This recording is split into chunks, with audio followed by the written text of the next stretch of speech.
Hey everyone, I'm going to show you how to get started using pixelart.com. Cool things, we don't have to sign up for an account, we don't need to download anything, all you need to do is click Start Drawing.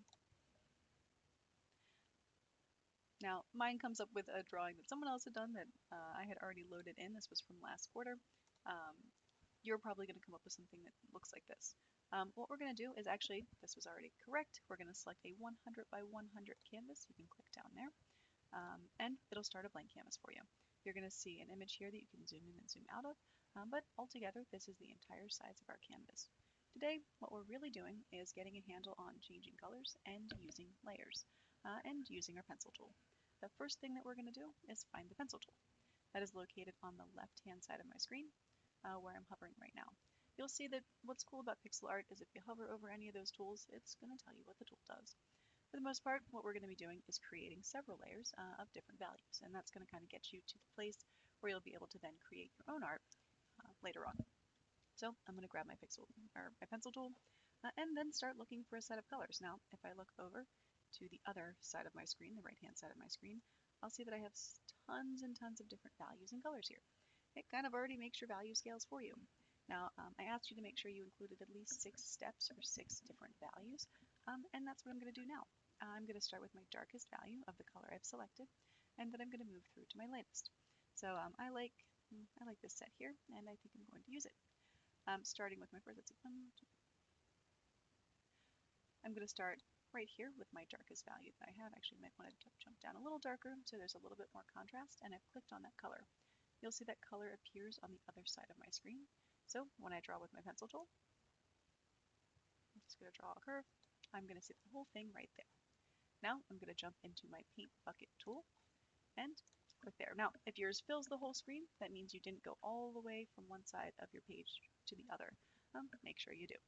Now, the next thing I want to do is create some more layers. Now, I could continue to kind of click up and use my pencil tool, but then they're all going to be sort of locked into each other.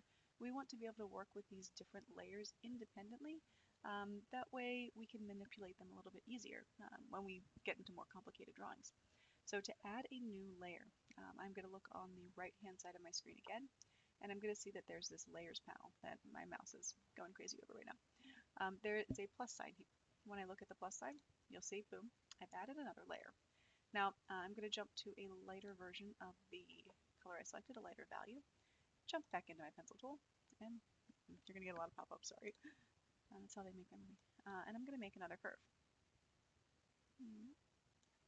Going all the way across. Now I'm going to grab my bucket tool again and fill it. Now you're going to notice it filled both. But if you look at these two layers, my layer 1, and I know it says background even though I use it as my foreground, I'm going to just drop that layer right down. And the layer is going to appear. I'm going to do that again. I'm going to kind of jump up, create a new layer, grab my pencil tool, create a next new curve. It can be anything I want it to be. Grab my tool, click the paint bucket in. I know I want that one to be the lowest, so I'll drop it down again. Jump up a little bit. Next layer. Grab the bucket tool, get it in there. Click for my next layer, and if it doesn't go the right place, I can always move it. You can see it's kind of putting them in where I have my cursor selected. But let's see, 1, 2, 3, 4, maybe 2 more. My pencil tool. Maybe I'll make this one actually smoother. What's cool about layers is I can draw directly through this. So you can see, guys, that I just drew through that layer I already created.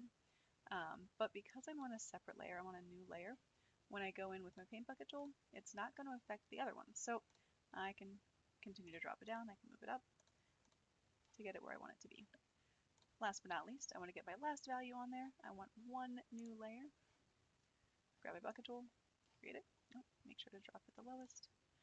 And then I've created a value scale. I have my darkest all the way to my lightest in my image.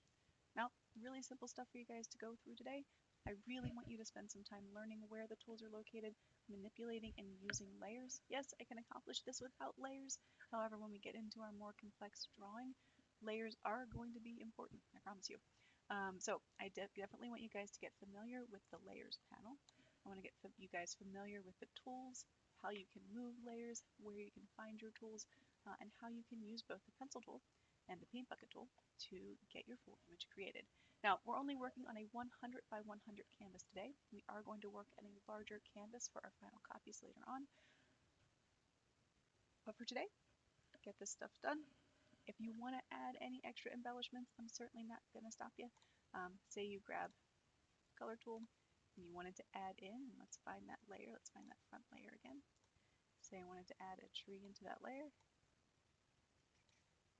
Now I can move tool and do it again.